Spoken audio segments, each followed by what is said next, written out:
سب کچھ ہو بیوی نہ ہو تو تنہائی کا احساس مار دیتا ہے۔ اس سے ایک اور مطلب نکلتا ہے کہ لباس کے بغیر ایک لمحہ گزارا نہیں۔ سارا دن پانی نہیں پیتے ہیں نا، اب میں بیان میں پانی پی رہا ہوں، لیکن 16 گھنٹے تو گزارے ہیں نا، پانی نہیں پیا، کھانا نہیں کھایا، 16 سیکنڈ لباس کے بغیر گزار سکتے ہیں؟ بولو۔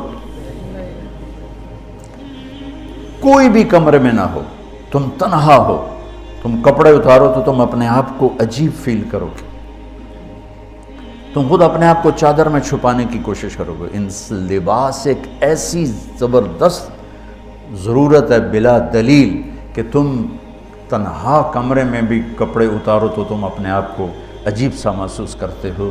اس سے پتہ چلا کہ بیوی کے بغیر کوئی زندگی نہیں ہے اور خامد کے بغیر عورت کی کوئی زندگی نہیں ہے۔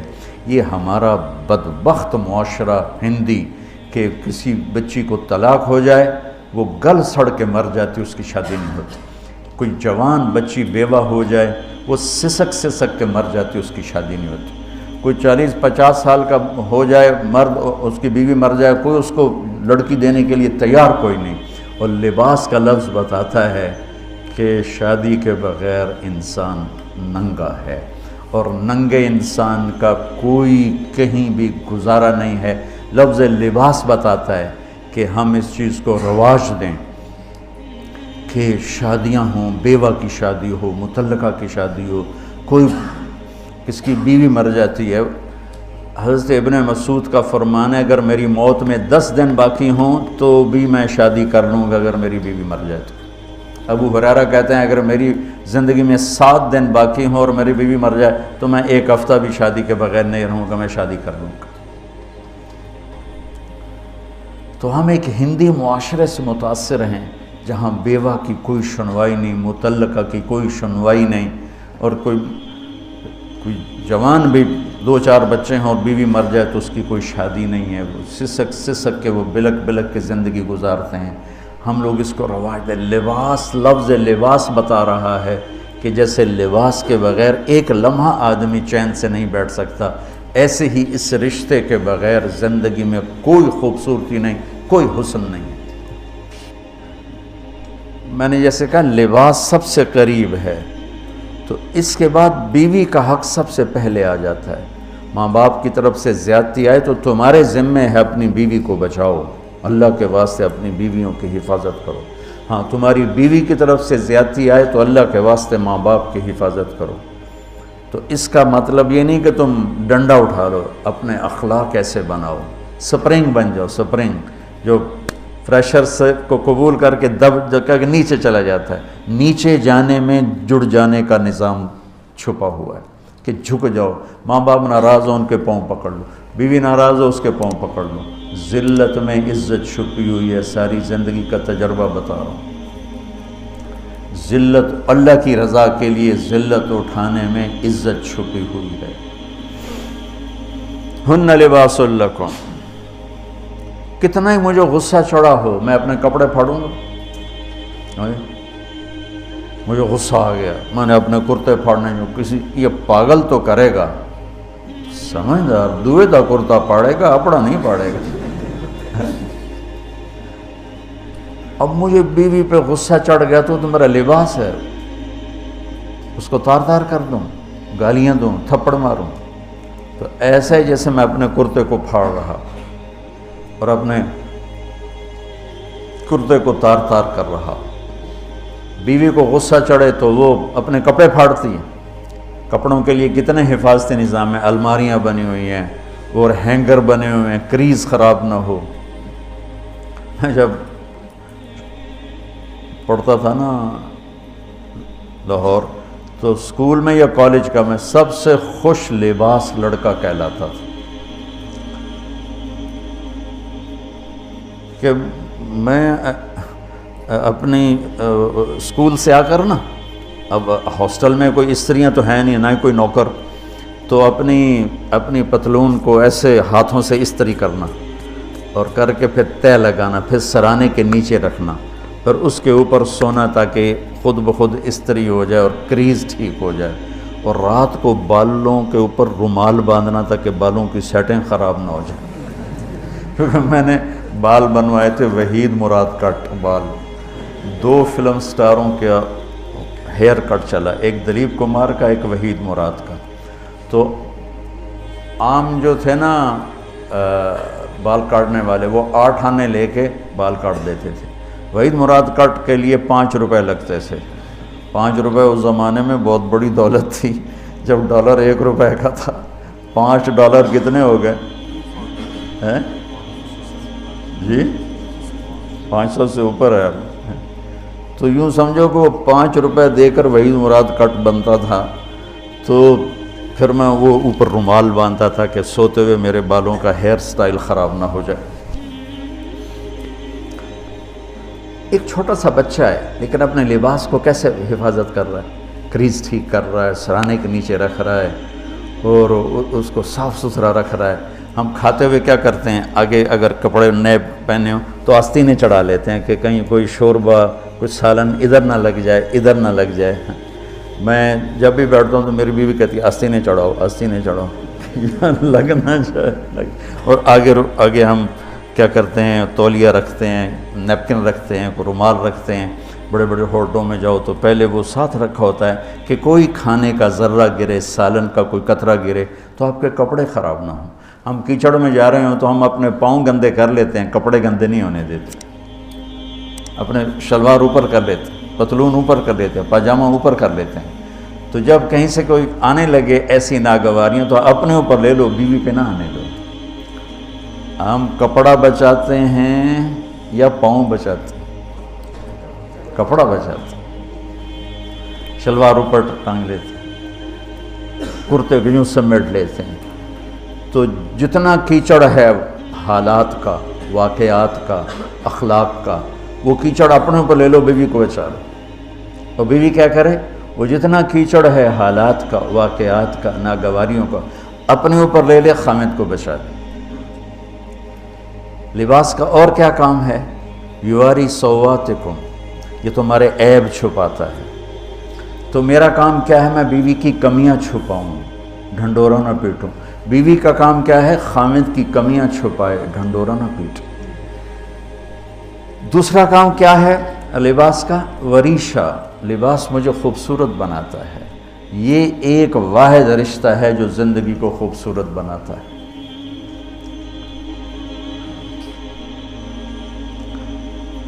ہن لباس لکم انتم لباس لہن. تو لباس کیا کرتا ہے، زیب و زینت. لباس کیا کرتا ہے، عیب چھپاتا ہے. لباس کیا کرتا ہے، خوبصورت بناتا ہے.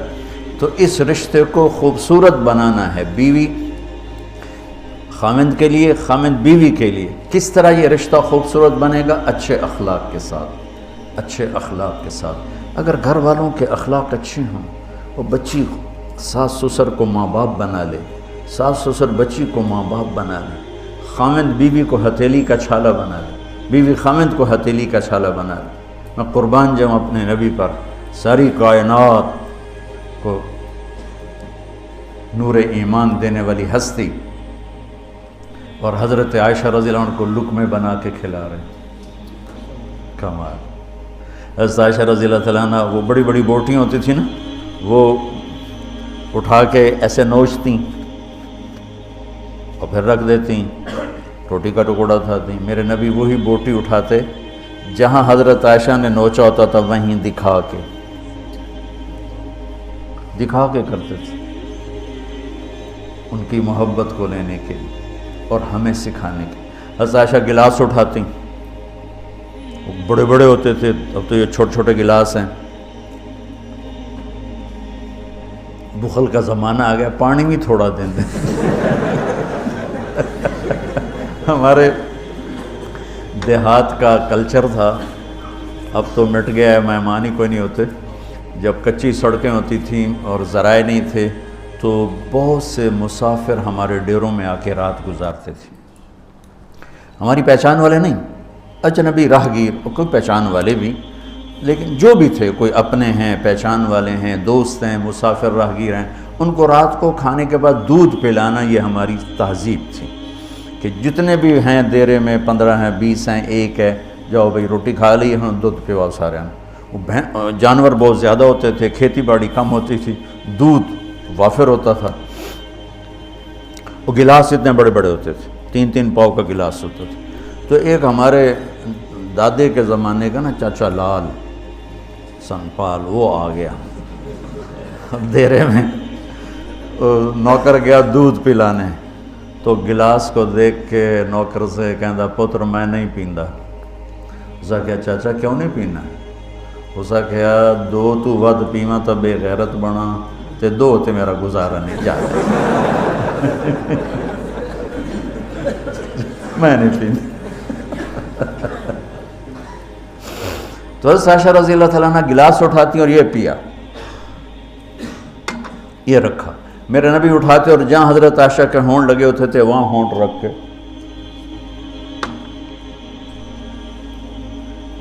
یہ زندگی سکھائی ہے۔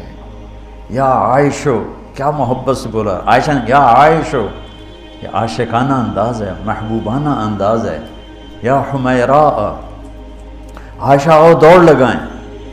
عائشہ مجھے پتہ چل جاتا جب تو میرے اوپر ناراض ہوتی ہے۔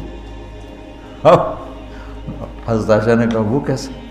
کہ جب تو میرے اوپر ناراض ہوتی ہے نا تو یہ نہیں کہتی مجھے رب محمد کی قسم، تو کہتی مجھے رب ابراہیم کی قسم۔ جب تو میرے اوپر راضی ہوتی ہے تو کہتی ہے مجھے رب محمد کی قسم، اور جب تو میرے اوپر ناراض ہوتی ہے تو کہتی مجھے رب ابراہیم کی قسم۔ کہ یا رسول اللہ صلی اللہ علیہ وسلم نام ہی آپ کا نہیں لیتی، میرا تو دل آپ پہ کیا، میری جان قربان ہے آپ پر۔ عرب کے ماحول میں اظہار عشق عیب تھا بیوی سے، ہاں معشوق سے اظہار عشق، ساری شاعری بھری پڑی، تم نے شعراء جاہلیت پڑھو یا بعد کو پڑھو، بھری پڑی۔ وَهَلْ تَبْكِينَ لَيْلَا إِذَا مِتُّ قَبْلَهَا وَقَامَ عَلَى قَبْرِ النِّسَاءُ النَّوَائِحُ لَيْلَا كَمَا لَوْ أَصَابَ الْمَوْتُ لَيْلَا بَكَيْتُهَا وَجَادَ لَهَا دَمْعًا مِنَ الْعَيْنِ الصَّافِحُ وَأَغْبِطُ مِنْ لَيْلَا بِمَا لَا أَنَالُهُ بَلَا كُلُّ مَا قَرَّتْ بِهِ الْعَيْنُ طَائِعُ وَلَوْ أَنَّ لَيْلَا، دیکھو لیلہ لیلہ لیلہ 4 شعر ہیں، لیلہ ہر شعر میں لیلہ۔ وَلَوْ أَنَّ لَيْلَ الْأُخَيْلِيَّةَ سَلَّمَتْ عَلَيَّ وَدُونِي جَنْدَلٌ وَالصَّفَائِحُ لَسَلَّمْتُ تَسْلِيمَ الْبَشَاشَةِ أَوْزَقَ إِلَيْهَا صَدًا مِنْ جَانِبِ الْقَبْرِ سَائِحُ۔ وہ بڑے زور شور سے لیلہ لیلہ لیلہ اپنے اشعار میں کہہ رہا ہے، لیکن بیوی سے اظہار عشق عیب، موت، اس ماحول میں جس میں بیوی سے اظہار عشق ایک عیب تھا اور معشوق سے اظہار عشق شاعری بھری پڑی۔ ترکت ہوا لیلا وسعد بمعزل، کیا کیا خوبصورت شاعری ہے۔ بے بالشموس الجانحات غواربا، اللہ بساط من الحریر جلاببا حاولنا تفدیتی وخفنا مراقبا فوضعنا ایدیہن فوق ترائب۔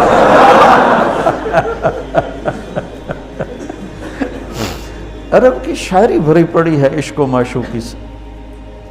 اس ماحول میں میرے نبی سے ایک شخص کہتا ہے یا رسول اللہ من احب الناس الیک، آپ کو سب سے زیادہ کس سے پیار ہے؟ بھری محفل ہے، مسجد الگ نہیں کہ یوں کر کے پوچھ رہا ہو، بھری محفل میں آپ سب سے زیادہ کس سے پیار کرتے ہیں؟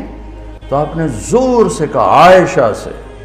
اللہ اکبر، اللہ اکبر، ہائے ہائے ہائے۔ وہ تو ہل گئے، کہنے لگے، ان کی تو سمجھ میں نہیں آئی بات، تو انہوں نے کہا یا رسول اللہ میرا مطلب ہے مردوں میں آپ کس سے زیادہ پیار کرتے؟ تو آپ کو اندازہ ہو گیا بھائی کیوں یہ پوچھ رہا، اس کو ہضم نہیں ہوا جواب۔ تو آپ نے کہنا تھا ابو بکر سے، تو آپ نے فرمایا مردوں میں عائشہ کے ابا سے، ابوہا عائشہ کے ابا سے۔ کیا زندگی سکھائی۔ ہن لباس لکم وانتم لباس لہن، یہ تمہارا لباس ہیں، تمہیں کتنا ہی غصہ چڑھے لباس تو نہیں پھاڑو گے. تمہیں غصہ چڑھے بیوی کو بے عزت نہ کرو. بیوی کو غصہ چڑھے تو کرتا پھاڑے گی, اپنا دوپٹے کو آگ میں ڈالے گی, نہیں, اس کو بچائے گی. صرف پاگل یہ کام کرتا ہے. اسی ایک لفظ لباس کے اندر زندگی گزارنے کا پورا طریقہ موجود ہے. اور اسی کے اندر بیواؤں کی, مطلقہ کی, رنڈوے کی شادی کا اشارہ خوبصورت موجود ہے کہ لباس کے بغیر تو ایک لمحہ انسان نہیں گزار سکتا. اس کو رواج دینا یہ ہمارے ذمہ ہے, اور اپنے نبی کی معاشرت کو بتانا یہ ہمارے ذمہ ہے. تو ان مسائل میں پڑ گئے جن کا نہ جنت سے تعلق ہے نہ جہنم سے تعلق ہے. الٹا وہ مسائل جس میں زیادہ اختلاف ہے اس میں زیادہ بولنا, زیادہ تقریریں کرنا, اس چیز نے ہمیں اپنی منزل سے بہت دور کر دیا. ہم کھو گئے ہیں, کہیں اور چلے گئے ہیں. تو اس عرب کے ماحول میں میرے نبی نے لباس بنا کے دکھایا. صفیہ رضی اللہ تعالیٰ عنہ چھوٹے قد کی تھیں, اونٹ پہ سواری کے لیے وہ خود نہیں کر سکتی تھی, آپ نے اپنا گھٹنا آگے کر دیا. حضرت صفیہ نے آپ کے گھٹنے پر پاؤں رکھا اور اس کو زینہ بنا کے آپ نے ان کو اوپر چڑھایا, زینہ بنا کے.